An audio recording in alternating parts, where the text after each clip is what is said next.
Hello everyone, I am Pooja Sharma and welcome to the second episode of ABA.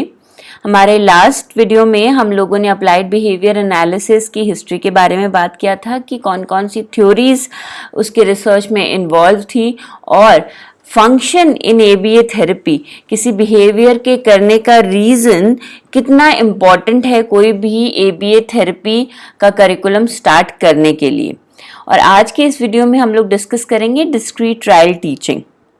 Discrete trial teaching एक teaching approach है ABA में, जिससे हम बच्चे को कोई नई स्किल सिखाते हैं।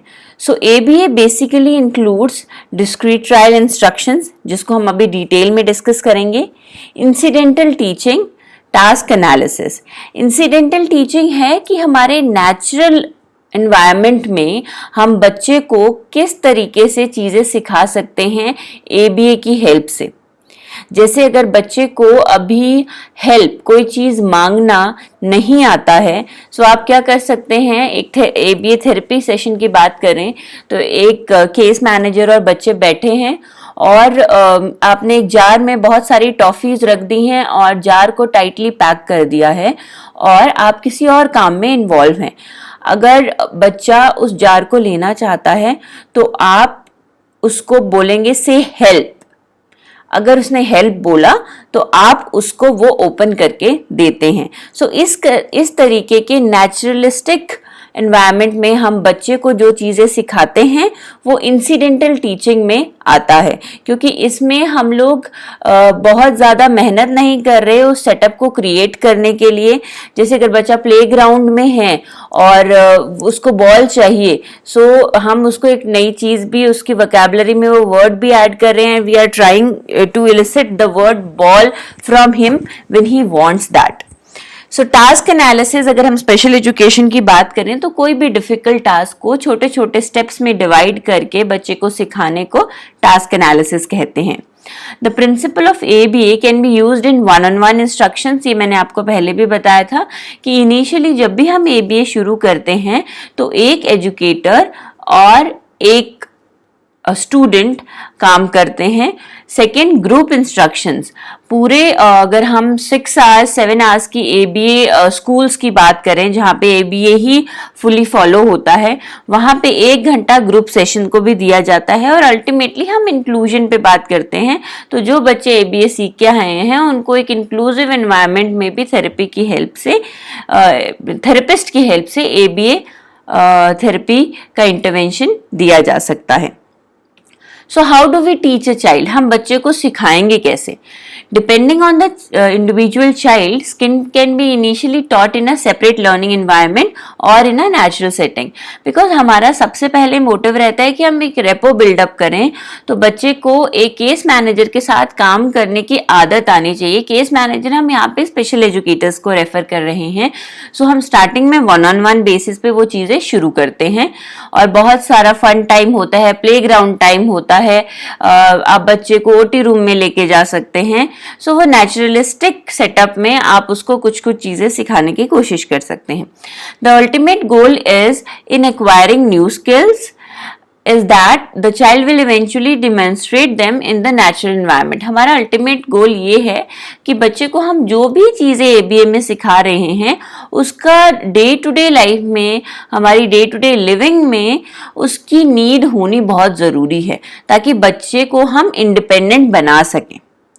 The newly acquired skills will serve a functional purpose in the life of individual। जो चीज़ मैंने आपको पहले बताई, जो भी ABA के करिकुलम का पार्ट है, हम जब असेसमेंट करते हैं तो देखते हैं कि हम बच्चे को इंडिपेंडेंट बनाने के लिए कौन कौन सी चीज़ें सिखा सकते हैं, ताकि उसका फंक्शनल प्रोसेस, जैसे अगर किसी बच्चे को कोई चीज़ को बारे में बताना नहीं आ रहा या फिर वो उसको प्री एकेडमिक, अगर हम प्री एकेडमिक्स पे काम करते हैं, सो हम लोग मतलब उसको इनिशियली पेपर पेन दे के उसकी लाइन जॉइनिंग से लेके, अगर वो अच्छा सिटिंग उसकी है, सो हम लोग सेग्रीगेट कर सकते हैं उस करिकुलम में से ही कि हम बच्चे को कौन कौन सी एक्टिविटीज़ कराएं जिससे हम उसकी राइटिंग और रीडिंग को इन्हांस कर सकें। अगर बच्चा एकेडमिक्स की तरफ रुझान है उसका और एकेडमिक्स कर सकता है तो Why do we use discrete trial instructions? हम use क्यों करते हैं discrete trial instructions को? Children with autism do not learn rapidly from typical environment due to environment instructions. जो ऑटिस्टिक बच्चे होते हैं उनकी 3 एरियाज में डेफिसिट होते हैं, सोशल, बिहेवियर और कम्युनिकेशन। वो सोशल नहीं दिखेंगे, वो दूसरों से इतनी जल्दी कोई भी इंटरेक्शन इनिशिएट नहीं करते हैं, आई कांटेक्ट नहीं देते हैं, उनकी कम्युनिकेशन स्किल्स नहीं होती और वो रिपीटेड बिहेवियर्स करते हैं। सो उस केस में जब हमें पता है कि बच्चों की ये तीनों के तीनों एरियाज हैम्पर मतलब इतने अच्छे से डेवलप नहीं हुए हैं, तो वहां पे हम बच्चे को एक रेगुलर क्लासरूम में अचानक से नहीं भेज सकते, क्योंकि उसके लिए वहां पे एनवायरनमेंट की डिस्ट्रैक्शंस बहुत ज्यादा है। हो सकता है बच्चे को बहुत तेज आवाज सुनाई दे रही हो, या फिर बच्चा किसी एक पर्टिकुलर स्टिमुलस की तरफ बहुत ज्यादा सेंसिटिव हो। सो इट्स इम्पॉर्टेंट कि हम उसको डिस्क्रीट ट्रायल इंस्ट्रक्शंस के थ्रू सिखाएं। Complex stimulus and instructions, obviously जब हम एक ग्रुप सेटिंग की बात करें या फिर एक इंक्लूसिव सेटअप की बात करें तो वहां पे बहुत मल्टीपल इंस्ट्रक्शंस हो सकती है, जिसके वजह से बच्चा लर्न नहीं कर पाता। और number of practice opportunities, discrete trial method हम इसलिए यूज करते हैं, अभी मैं आपको बताऊंगी कि उसमें हम एक स्किल को सिखाने के लिए कम से कम 6 से 8 डिस्क्रीट ट्रायल्स रन करते हैं। 6 से 8 सेशंस, मतलब 6 से 8 जो हम ट्रायल्स करेंगे उस तरीके की रिपीटेड एक्सरसाइज बच्चे के साथ डिस्क्रीट ट्रायल इंस्ट्रक्शंस में होती है, जिस वजह से वो उस टास्क को इजीली समझ लेता है। Through systematic instructions, children with autism can learn many skills. क्योंकि अगर हम ABA की बात करें तो यहाँ पे हर एक चीज रिकॉर्ड होती है, हर एक चीज डॉक्यूमेंट होती है। बच्चे ने, आपने उसको कोई स्टिमुलस दिया, आपने उसको कोई इंस्ट्रक्शन दी, उसके ऊपर किस तरह उसने हर बार रिएक्ट किया, उन सब रिस्पॉन्सेस को हम लोग अपनी डिस्क्रीट ट्रायल शीट के ऊपर नोट करते हैं। सो नाउ डिस्क्रीट ट्रायल दिखता कैसा है? इसमें सबसे इंपॉर्टेंट एक एसडी होता है, जिसको हम डिस्क्रिमिनेटिव स्टिमुलस बोलते हैं। अगर आपको ये क्लियर नहीं है पिक्चर, तो आप एसडी की जगह डिस्क्रिमिनेटिव स्टिमुलस लिख लीजिए।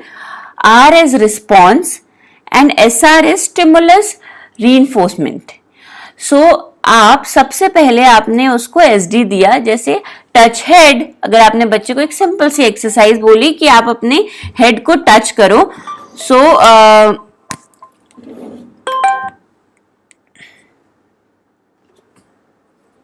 तो बच्चे ने अपना हेड टच किया। सो एसडी यहां पे है टच हेड। सो आपने बच्चे को बोला टच योर हेड, रिस्पॉन्स में the child touches their head, बच्चे ने उसी टाइम अपने हेड को टच कर लिया अगर उसे पता है तो। रीइंफोर्सर में आपने उसको उसके रिस्पॉन्स के जस्ट बाद प्रेज कर दिया और साथ में उसको जो चीजें पसंद है वो आपने दे दी इनिशियली, बिकॉज रेपो बिल्डअप करना बहुत जरूरी है। सो टेंजिबल आइटम्स के साथ हम लोग रीइंफोर्सर्स को पेयर करेंगे। सो डिस्क्रीट ट्रायल मेथड में ये 3 चीजें सबसे इंपॉर्टेंट है। एसडी, स्टिमुलस जो भी एक स्पेशल एजुकेटर या केस मैनेजर को इंस्ट्रक्शन देता है, रिस्पॉन्स जो बच्चे ने किया, और स्टिमुलस रीइंफोर्समेंट कि आपने उस रिस्पॉन्स को देखते हुए किस तरीके से बच्चे को रीइंफोर्स किया। इस पूरे प्रोसेस में सबसे इंपॉर्टेंट है कि हम लोग ये देखें कि बच्चे को कौन कौन से रीइंफोर्सर्स अट्रैक्ट कर रहे हैं। सो रीइंफोर्समेंट असेसमेंट कोई भी नई स्किल सिखाने से पहले इंपॉर्टेंट है। आप बच्चे के सामने मल्टीपल चीजें 3-3 करके सामने रखिए, उसको जो वो बार बार चीज लेता है उसको हाईली प्रेफरेबल आइटम में डालिए, और जब भी आप उसको कोई नई स्किल सिखाते हैं सो आप उससे पूछ सकते हैं कि what do you want to work for, आपको क्या चीज चाहिए काम मैम के साथ काम करने के लिए। तो वो कोई चीज को पॉइंट आउट कर सकता है उन रीइंफोर्सर्स में से, और जैसे ही वो चीज कर देता है जो आपने उसको इंस्ट्रक्शन दी, उसके ऊपर रिस्पॉन्स करता है एक्यूरेटली, तो आप उसको वो चीज दे सकते हैं एज अ रीइंफोर्सर।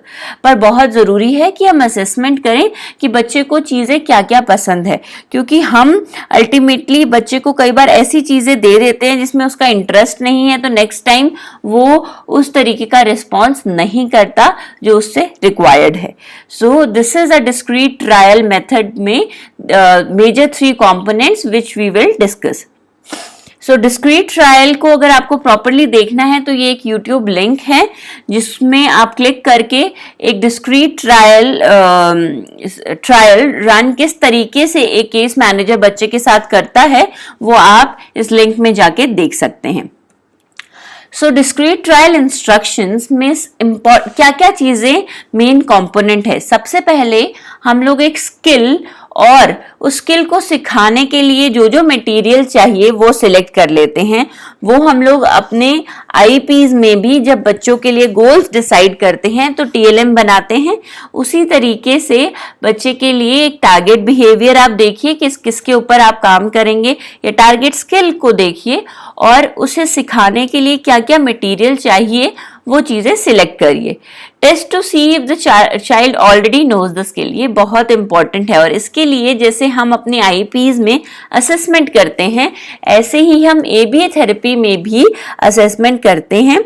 एबीए थेरेपी को अगर हम देखें तो ये एक ब्रॉडर पर्सपेक्टिव है। आप मान लीजिए कि हम यहाँ राजस्थान बोर्ड की या सीबीएसई बोर्ड की बात कर रहे हैं और उसमें अलग अलग बुक्स है। जैसे सीबीएसई अलग बुक्स फॉलो करता है ऐसे ही राजस्थान बोर्ड अलग बुक्स फॉलो करता है। ऐसे ही एबीए इस तरीके का एक बोर्ड मान लीजिए और उसमें डिफरेंट करिकुलम्स यूज होते हैं। सो उन करिकुलम्स में असेसमेंट की क्राइटेरिया, असेसमेंट बुकलेट भी अलग तरीके की होती है। तो आप जिस तरीके की भी एबीए सेटअप में काम करेंगे आपको उन्हीं के असेसमेंट टूल को यूज करना पड़ेगा देखने के लिए कि बच्चे को स्किल आती है कि नहीं। फिर आप असेसमेंट जब कर लेते हैं तो आप बच्चे को वो स्किल सिखाइए। और यहाँ पे हमें फीडिंग के ऊपर ज्यादा मेहनत नहीं करनी होगी, क्योंकि आप देखेंगे कि जैसे ही आपने एक ट्रायल रन किया बच्चे के साथ सक्सेसफुली तो नेक्स्ट ट्रायल पे जब आप जाते हो तो धीरे धीरे हम अपने आप ही अपने जो हम प्रॉम्प्ट्स देते हैं, प्रॉम्प्ट्स क्या है, अगर आपने बच्चे को बोला टच हेड तो आपने इनिशियली अगर आप उसको नई स्किल सिखा रहे हो तो आपने फटाफट उसके हाथ को उसके सर की तरफ लेके गए, यस दैट्स योर हेड। तो यहाँ पे आप उसको सिखा रहे हो। सो आपने immediately without any delay prompt दे दिया हैंड ऑन हैंड और उसको वो चीज बता दी। पर यही अगर बच्चे को वो स्किल आती है सो आप 2 मिनट पहले वेट करेंगे कि बच्चा खुद रिप्लाई करे, नहीं मतलब बच्चे ने एक ट्रायल में खुद रिप्लाई कर दिया तो आप 4 मिनट वेट करेंगे और नेक्स्ट ट्रायल में आप बिल्कुल भी प्रॉम्प्ट्स नहीं देंगे। प्रॉम्प्ट्स को आप मान सकते हैं एक हेल्प जो टीचर करती है और वो हेल्प हम हर ट्रायल के साथ धीरे धीरे फेड कर देते हैं। जनरलाइजेशन टू डिफरेंट एनवायरनमेंट, और अल्टीमेटली जैसे ही बच्चे ने वो स्किल सीख ली तो हम वहां पे खत्म नहीं करते कि ठीक है अब इसको पता लग गया कि where is his nose, where is his eyes. Example के तौर पे अगर हम बॉडी पार्ट्स उसको सिखा रहे हैं तो हम वहां पे एंड नहीं करते, हम लोग जनरलाइजेशन की तरफ जाते हैं कि बच्चा अपनी आसपास की सेटिंग्स में उस इंस्ट्रक्शन को सुन के रिप्लाई करता है कि नहीं। सो हम अल्टीमेटली हमारा गोल जनरलाइजेशन का है डिस्क्रीट ट्रायल इंस्ट्रक्शंस में। So curriculum discrete trial instruction programmes works best when run consistently. यहाँ पे कोई भी बात ऐसी नहीं है कि अगर आपने आज बच्चे के साथ 2 स्किल्स चूज करी है तो आपने एक ट्रायल आज रन कर दिया और आप उसके बाद 3-4 दिन उसको कर ही नहीं रहे ट्रायल को, ऐसा नहीं होता। रेगुलरली कंसिस्टेंटली जो जो चीजें आप उसको सिखा रहे हैं वो उसके डेली रूटीन का पार्ट है और हम डेली बेसिस पे उसके साथ वो स्किल कर रहे हैं। हाउ टू एनकरेज कंसिस्टेंटली, हम मतलब हाउ टू एनकरेज कंसिस्टेंसी, कैसे आए कंसिस्टेंसी, ये हमारे ऊपर है कि हमें उसका डेली टाइम टेबल इस तरीके से बनाना है जिसमें हम उसको जो स्किल सिखा रहे हैं वो हम 15 से 20 मिनट उसको स्किल को सिखाने के लिए रोज दें और उसके प्रॉपर टाइम टेबल में वो स्किल को इनकॉर्पोरेट करें।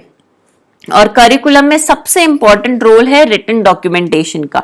एबीए में कोई भी चीज हम अजम्पशन पे नहीं रखते, हमें हर दिन का जो बच्चे के साथ ट्रायल हुआ है कोई स्किल को लेके हमें सारी की सारी चीजें रिटन डॉक्यूमेंट की तरीके से रखनी पड़ती है। इवन बच्चे ने कोई प्रॉब्लम बिहेवियर भी किया क्लास में, अगर आप उसको कुछ सिखा रहे हैं और बीच में उसने क्राइंग शुरू किया या फिर उसने चीजें इधर उधर फेंक दी, तो इस तरीके की बिहेवियर्स को भी आप उसके बिहेवियर मैनेजमेंट शीट में इंक्लूड करते हैं कि उसने आधे घंटे में इस तरीके का बिहेवियर कितनी बार किया या फिर 1 घंटे में कितनी बार किया, और लास्ट में एक टोटल करते हैं कि पूरे दिन में उसके प्रॉब्लम बिहेवियर्स कौन कौन से रहे। और अगर आपको ये लगता है कि उसके प्रॉब्लम बिहेवियर ज्यादा आ रहे हैं तो हम नेक्स्ट स्किल में उस प्रॉब्लम बिहेवियर को दूर करने के लिए प्रॉब्लम बिहेवियर मैनेजमेंट प्लान भी बनाते हैं और वो उस करिकुलम में इंक्लूड करते हैं नई स्किल के साथ साथ। सो हम डिस्क्रीट ट्रायल टीचिंग में करा क्या रहे हैं, क्या क्या चीजें सिखाते हैं। बेसिकली वही चीजें हैं जो आप अपने FACP, MDPS और इन सब टूल्स में देखते हैं कहीं ना कहीं। अटेंडिंग, बच्चा बेसिकली जब भी हम कोई नई चीज सिखाएंगे तो उसे ये सब चीजें आनी जरूरी है कि वो आपको अटेंड कर सके। The child can sit in chair, they can have a good eye contact, they can make choices, requesting for item, imitation, जो भी आप उसके सामने करते हैं वो आपको फॉलो करे उस चीज को और सेम चीज रिपीट करे। Discrimination skills, matching, identification, following instructions, इस तरीके के स्किल्स के साथ हम शुरू करते हैं। फिर उसके बाद हम थोड़े हायर लेवल पे जाते हैं जहाँ पे बच्चा कमेंट कर रहा है, लैंग्वेज कॉन्सेप्ट आ रहे हैं। अगर वो अकेडमिकली ड्रिवन चाइल्ड है, he can be taught functional academics, तो हम ये सारी चीजें उसको सिखाते हैं। Pre academic skills, numbers, letters, ये सारी चीजें सिखाते हैं। उसकी वोकैबुलरी इनहेंस करने पे कोशिश करते हैं और ट्राई करते हैं कि बच्चा, क्योंकि इंक्लूसिव सेटअप में उसको मल्टीपल इंस्ट्रक्शंस मिलेगी, तो मल्टीपल स्टेप्स को फॉलो करने की आदत भी हो उसको। तो उस तरीके की हम लोग उसकी डिस्क्रीट ट्रायल में ट्रायल्स रन करते हैं कि बच्चे को मल्टीपल इंस्ट्रक्शंस भी फॉलो करनी आए। सिंपल प्रिटेंड प्ले, ये तरीके के भी प्लेज उसको आने चाहिए। और लास्ट में reading comprehension, writing skills, math skills, conversation skills, following complex directions, imaginative play, cooperative play, इस तरीके की सारी एडवांस लेवल की स्किल्स है जो हम बच्चों को सिखाते हैं। कोर स्किल असेसमेंट, जब भी, जैसे मैंने आपको बताया कि हम अपनी आईपी भी जब शुरू करते हैं तो उसमें बैकग्राउंड इंफॉर्मेशन लेने के बाद बच्चे की असेसमेंट करते हैं कि उसका करंट लेवल ऑफ परफॉर्मेंस है क्या।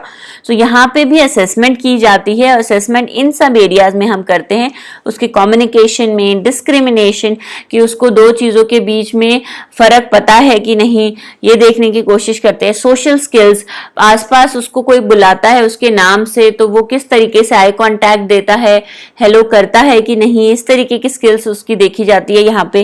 Recreational, physical education, health and safety. So core assessment में हम बच्चे की इन स्किल्स को असेस करके हमने एक बेस बना लिया कि बच्चे को ये आता है और ये नहीं आता। देन हम जाते हैं उसके टीचिंग सेशन में कि उसको नई स्किल सिखानी है। अब क्योंकि असेसमेंट कर लिया तो नई स्किल जब हम सिखाएंगे तो हमने उस स्किल के नाम को आइडेंटिफाई कर लिया और उसमें जो जो मटेरियल्स रिक्वायर्ड है उनको आइडेंटिफाई कर लिया। तो ये होता है डिस्क्रीट ट्रायल टीचिंग में। एक ट्रायल किस तरीके का दिखता है ये देखिए आप सामने। Each time what you present the student with in instruction is noted in this table. इस तरीके के टेबल को हम एक ट्रायल बोलते हैं और बच्चे के साथ हम कम से कम 8 से 9 ऐसे टेबल्स रन करते हैं और हर टेबल में, जैसे आपको 1 2 3 दिख रहा है, ये ऐसे 6 से 7 बार हम वही चीज रिपीट करते हैं और ऐसे 7 से 8 टेबल हम और डिफरेंट फिल करते हैं जब तक बच्चा जनरलाइजेशन की स्टेज तक नहीं आता।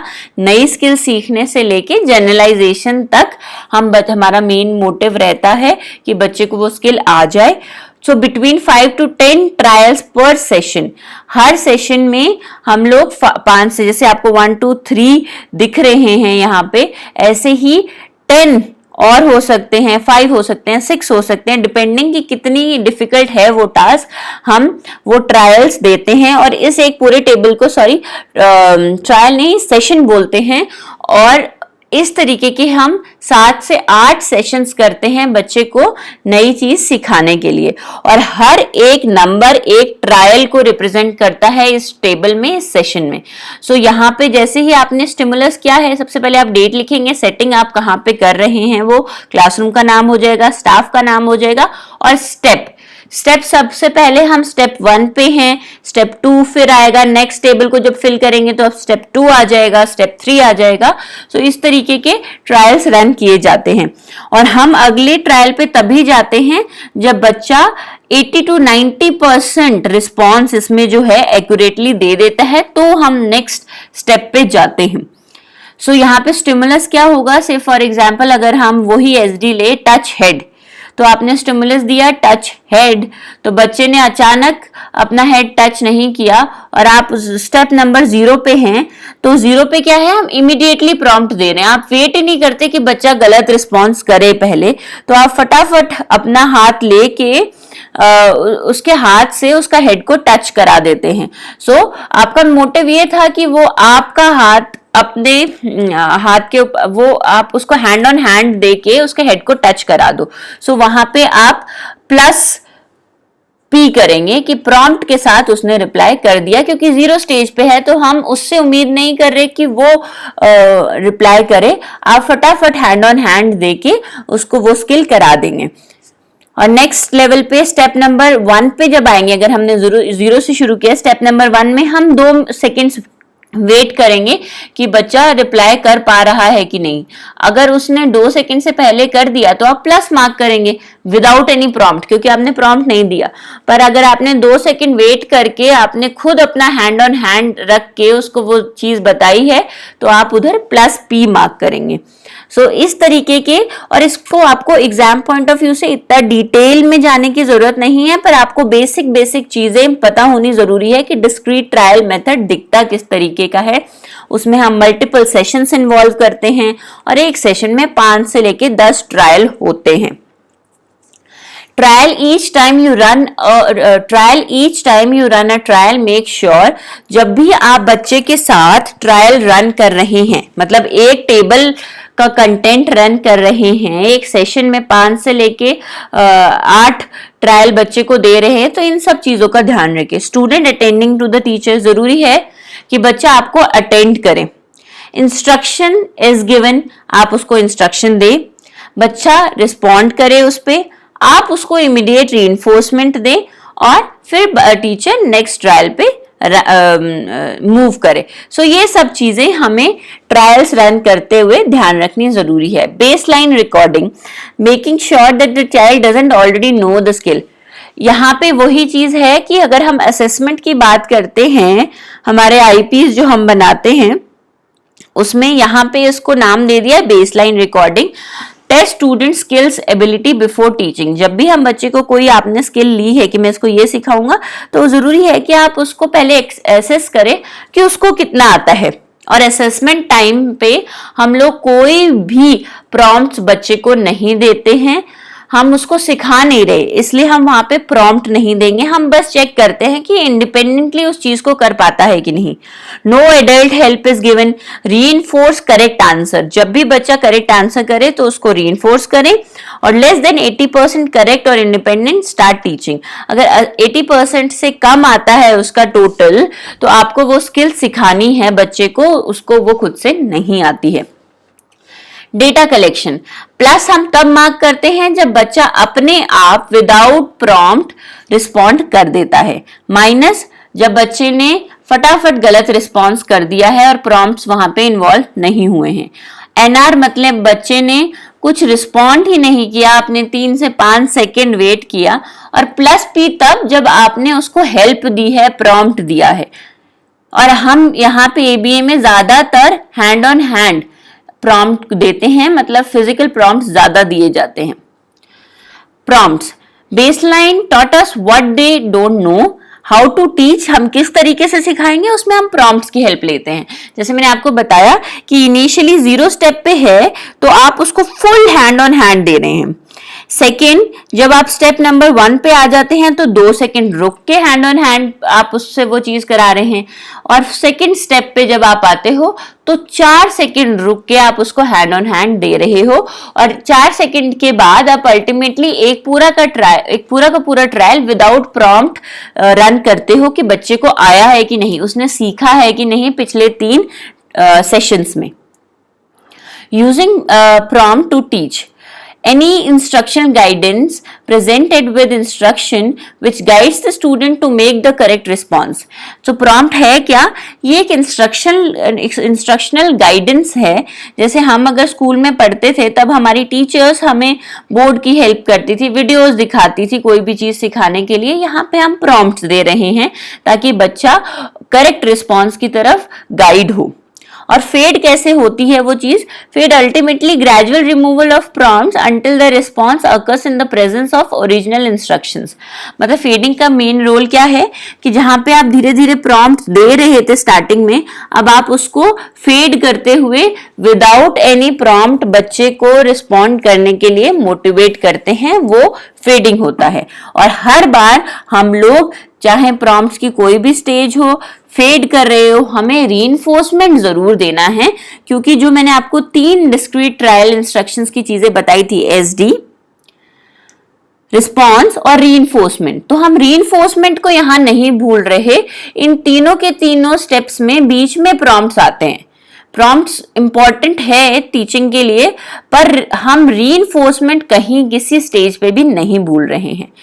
Prompting is individualised.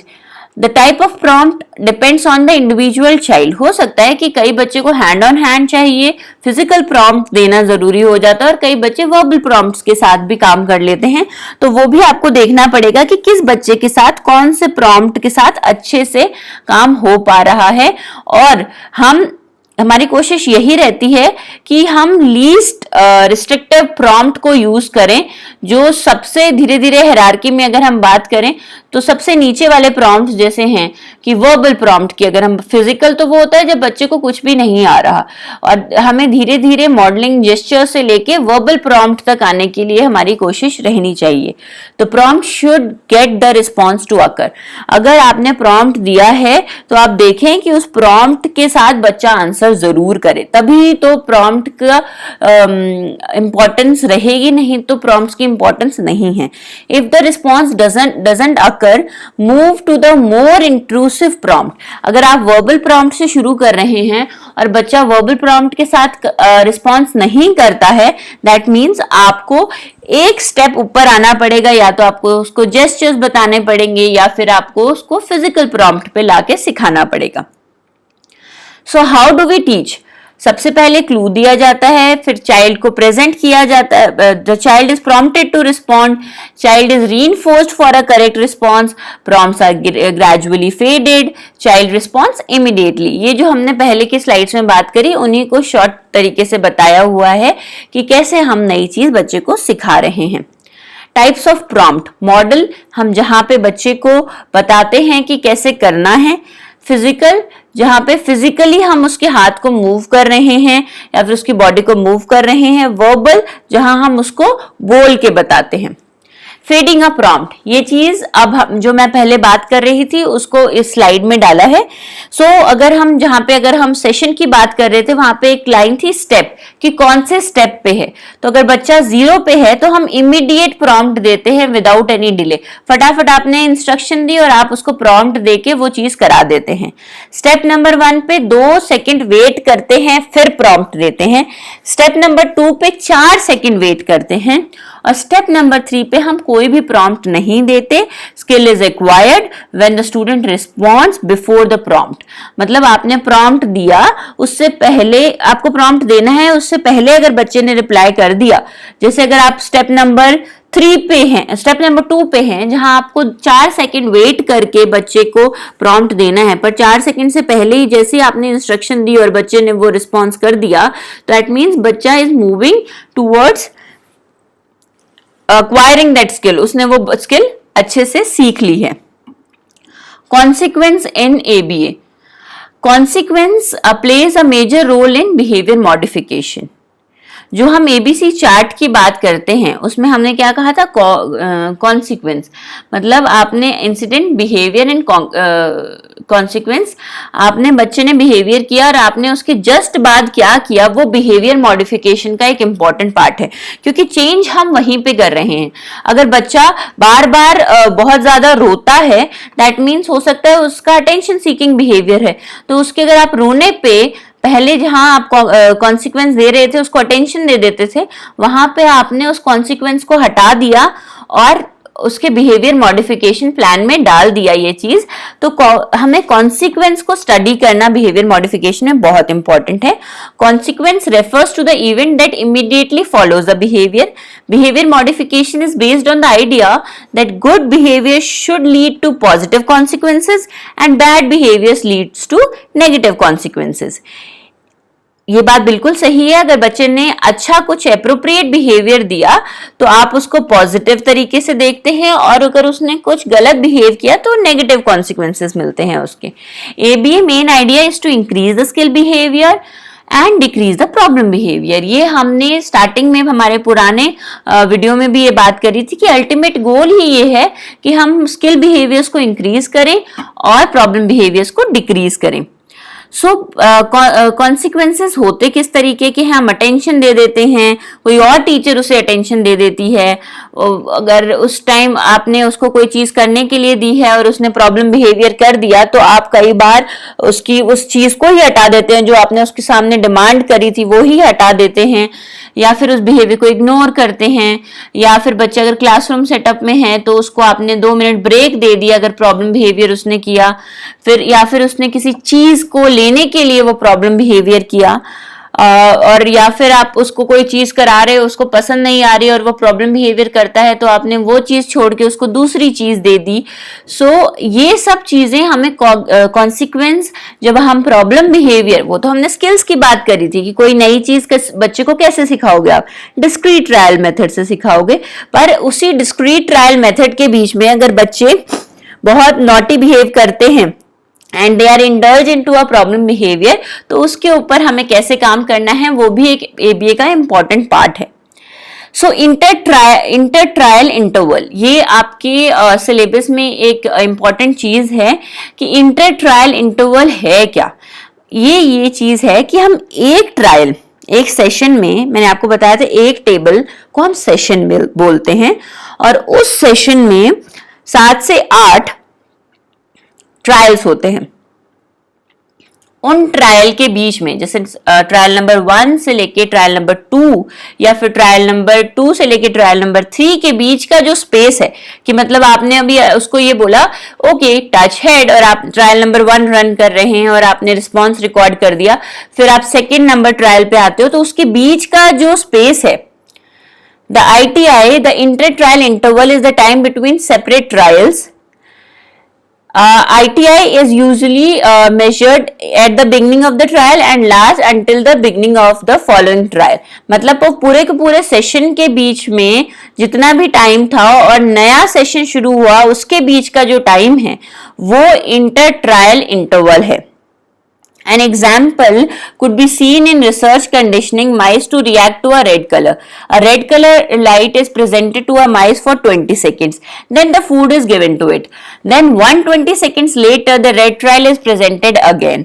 So the inter-trial experiment is 140 seconds. Obviously, पहला अगर आपको 20 मिनट 20 सेकेंड्स में प्रेजेंट हुआ था और दूसरा आपने 120 कर दिया, तो आपको पूरा टाइम कितना लगा टोटल दोनों ट्रायल के जोड़ के, वो 140 सेकेंड्स है। सो यहाँ पे इसकी बात इसलिए भी की जाती है एबीए में कि अगर हम जितने छोटा डिस्टेंस रखेंगे, बिकॉज आप बच्चे को सिखा रहे हो, तो जितना कम टाइम रखोगे एक ट्रायल से दूसरे ट्रायल के बीच में, उतना इफेक्टिव लर्निंग रहती है। इसलिए हम इंटर ट्रायल इंटरवल की बात करते हैं। यहाँ पे आप सेशंस की बात कर सकते हो, पूरा डिस्क्रीट ट्रायल को भी एक्सप्लेन कर सकते हो अगर आपको उसको प्रॉपरली एक्सप्लेन करना है एग्जाम में तो। So learning typically improves with shorter inter-trials. जितना कम टाइम रहेगा उतनी अच्छी learning रहेगी. Inter-trial intervals are commonly used as an experimental factor in classical conditioning experiments. So basically inter-trial intervals का रोल अगर हम ABA की बात करें तो वहां पे इतना हम उसको यूज नहीं कर रहे, पर क्योंकि ABA की रूट्स क्लासिकल कंडीशनिंग से आती है इसलिए ये जरूरी है कि हम ट्रायल्स बहुत जल्दी अगर हम दे रहे हैं तो बच्चे की लर्निंग उतनी इफेक्टिव रहती है क्योंकि रिपीटेशन बार बार हो रहा है. So that's all about discrete trial instructions. I hope आज का ये सेशन आपके लिए बहुत यूजफुल रहा होगा और आप उसको अपने डेली प्रैक्टिस में इनकॉर्पोरेट करेंगे. और आपके कोई भी क्वेरीज रह जाती है अनआंसर्ड तो आप कमेंट बॉक्स में लिख के हमें बता सकते हैं. Thanks for watching today's video.